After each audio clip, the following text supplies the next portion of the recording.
Assalamualaikum warahmatullahi wabarakatuh. Alhamdulillahi rabbil alamin. Summa alhamdulillahilladzi hadana li hada wa ma kunna linahtadiya laula an hadana Allah. Asyhadu an la ilaha illallah wahdahu la syarika lah wa asyhadu anna Muhammadan abduhu wa rasuluhu alladzi la nabiyya ba'da. Allahumma shalli wa sallim wa barik ala Muhammadin wa ala alihi wa ashabihi wa man tabi'ahum bi ihsan ila yaumiddin. Fa ya ibadallah usikum wa nafsi bi taqwallah faqad fazal muttaqun. Qala wa ta'ala fi kitabihil karim, a'udzu billahi as-sami'il 'alim minas syaitonir rajim. Ya ayyuhalladzina amanu taqullaha haqqa tuqatih wa la tamutunna illa wa antum muslimun. Jemaah sekalian, pada dua kesempatan yang lalu, ketika saya hadir di sini membahas tentang ibadah yang paling berat. Waktu itu kita bahas ibadah yang paling berat itu apa. Maka pada saat itu ibadah yang paling berat itu adalah ketika menjadikan ibadah kita itu dapat diterima di sisi Allah Subhanahu wa taala. Lalu pada pembahasan yang kedua, kalau ingin mendapatkan atau ingin membuat ibadah kita itu diterima di sisi Allah, maka ada syaratnya. Dan pada kesempatan yang lalu kita sudah membahas dua syarat ibadah. Yang pertama adalah ikhlas, dan sudah kita bahas tuntas pada kesempatan yang lalu. Dan syarat yang kedua, bagaimana ibadah itu dapat diterima di sisi oleh Allah adalah ketika kita beribadah ittiba Rasul, atau mengikuti sunnah atau mengikuti tuntunan dari baginda Nabi Muhammad SAW. Nah, manusia nanti akan menyesal ketika tidak mengikuti satu orang ini. Kita nanti tidak ditanya. Kalau misalnya satu RT atau satu kelurahan kita nggak sama dengan dia, tidak sama dengan mereka. Misalnya kita tidak mengikuti atau tidak sama dengan satu kelurahan, satu desa, atau bahkan satu negara, tidak akan ditanya oleh Allah. Tetapi ketika kita ini tidak cocok, nggak sama dengan satu orang ini, yaitu baginda Nabi Muhammad SAW, maka kelak di akhirat kita akan ditanya oleh Allah, kenapa engkau tidak mengikutinya? Oleh karena itu, urusan iman, syahadat yang kedua, mengikuti Rasulullah Muhammad SAW sebagai utusan Allah, bukan perkara yang remeh, bukan perkara yang recehan, tetapi sesuatu perkara yang besar dalam kehidupan manusia. Oleh karena itu, Allah menceritakan di surat Al-Furqan di ayat yang ke-27, manusia itu nanti akan menyesal ketika dia tidak mengikuti Rasulullah Muhammad SAW. Allah Subhanahu wa taala berfirman, a'udzu billahi minasyaitonir rajim, wa yauma ya'adzu dzalimu 'ala yadayhi yaqulu ya laitani takhadhu ma'ar rasuli sabila. Dan ingatlah ketika orang-orang zalim itu menggigit dua jarinya. Respon menggigit dua jari itu adalah respon contoh orang yang menyesal. Dan ingatlah ketika orang-orang zalim itu menggigit kedua jarinya, mereka menyesali perbuatannya seraya mereka berkata, oh seandainya, sekiranya aku dulu ketika dalam kehidupan dunia mengikuti jalannya Rasulullah Muhammad SAW. Kenapa mengikuti Rasulullah itu? Kalau tidak mengikuti Rasulullah di dalam kehidupan dunia, di akhirat kok menyesal? Nah, karena di akhirat itu yang paling menyesal itu bukan orang yang membunuh, bukan orang yang berbuat zina, bukan orang yang berbuat judi, mencuri dan sebagainya. Tetapi orang yang paling menyesal ketika di akhirat nanti adalah orang-orang yang tidak mau mengikuti Rasulullah SAW dalam kehidupan dunia. Oleh karena itu, mencintai Rasulullah, otomatis kita juga harus mengikuti sunnah-sunnahnya. Oleh karena itu, ma'asyiral muslimin, yang perlu kita pahamkan di sini adalah sunnah itu tidak milik satu kelompok, satu golongan. Kadang-kadang ada yang mengaku, wah kita yang paling sunnah. Sunnah itu bukan milik satu kelompok, satu golongan. Siapapun dia yang mengikuti Rasulullah, maka dia adalah mengikuti sunnah. Itu yang penting.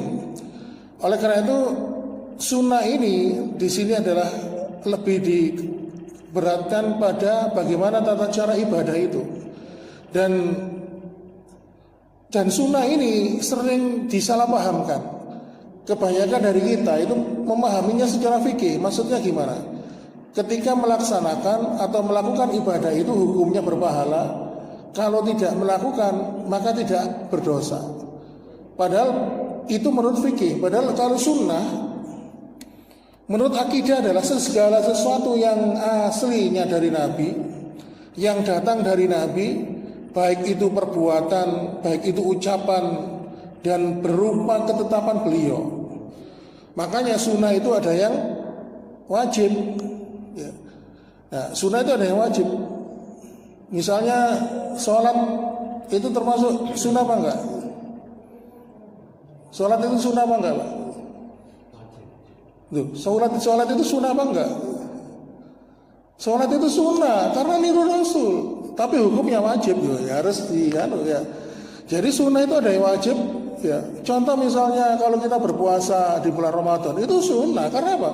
Ya karena Rasulullah mencontohkan atas perintah Allah. Jadi ketika Allah memerintahkan ibadah, Rasulullah memberikan contoh, lalu kita mengikuti contoh dari Rasulullah, itu namanya sunnah. Nah, sunnah ini ada yang hukumnya wajib dan sebagainya. Jadi kadang-kadang kalau jenengan mengatakan sunnah itu hukumnya tidak wajib, berarti memandang sunnah itu dari pengertian secara fikih. Kalau secara akidah, seperti pembahasan kita, syarat diterimanya amal pertama adalah ikhlas, kedua adalah ittiba Rasul, mengikuti sunnah. Maka di sini mengikuti Rasulullah SAW dalam hal beribadah, dalam kehidupan keseharian itu hukumnya wajib. Oleh karena itu Rasulullah SAW mengatakan, sholatlah kalian, shollu kama ra'aitumuni usolli. Sholatlah kalian sebagaimana kalian melihat aku sholat. Artinya apa? Sholat yang wajib itu kita harus mengikuti sunnah. Contoh dari Rasulullah SAW. Menutup aurat bagi ibu-ibu yang atau wanita yang sudah balik, hukumnya wajib karena mengikuti Rasulullah. Dan sunnah itu mengatur seluruh sendi kehidupan kita. Makanya Imam Malik berkata, sunnah itu diibaratkan seperti kapalnya Nabi Nuh. Ya, siapa yang naik di kapal Nabi Nuh itu maka dia akan selamat, dan siapapun yang tidak naik ke kapal Nabi Nuh itu, kata Imam Malik, maka dia akan tenggelam. Itu sunnah. Makanya ketika kita ini mengaku cinta kepada Nabi Muhammad SAW, maka sesungguhnya hakikat cinta itu bukan memuji, tetapi mengikuti apa yang dia cintai. Oleh karena itu Rasulullah Muhammad SAW dalam sebuah riwayat Imam Ibnu Majah, hadis ini sahih, Rasulullah itu mengatakan, bersabda, taraktukum ala masalil baida lailuha kana hariha la yazqa habadil illa halikun. Aku tinggalkan ajaran sunnah itu kepada kalian sampai kalian itu melewati gelapnya malam seperti gelapnya malam itu akhirnya menjadi terang. Artinya apa? Ketika seseorang itu melewati kehidupan dunia ini, di dalam kehidupannya itu dia itu gelap, tidak ada cahaya. Akhirnya dengan mengikuti sunnah itu, akhirnya apa? Kegelapan itu menjadi jalan yang terang. Lalu Rasulullah melanjutkan dalam hadis riwayat Imam Ibnu Majah ini mengatakan, kalau kalian mencari jalan selain yang aku tinggalkan, kata Rasulullah, maka kalian akan celaka. Inilah siratal mustaqim, yaitu jalan sunnah yang sudah ditetapkan oleh Nabi SAW.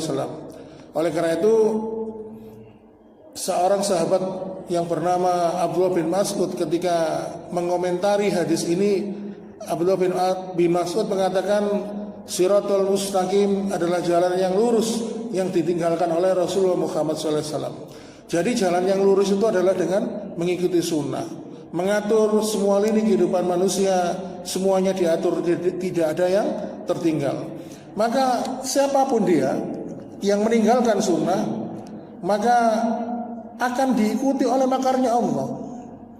Jadi sekali lagi saya ulangi, bagi siapapun dia, entah kita, entah panjenengan sedaya, atau mungkin diri saya sendiri, ketika kita ini tidak mengikuti sunnah, meninggalkan sunnah, otomatis kita melakukan perbuatan yang tidak sesuai sunnah, maka akan diiringi, diikuti oleh makarnya Allah Subhanahu wa taala.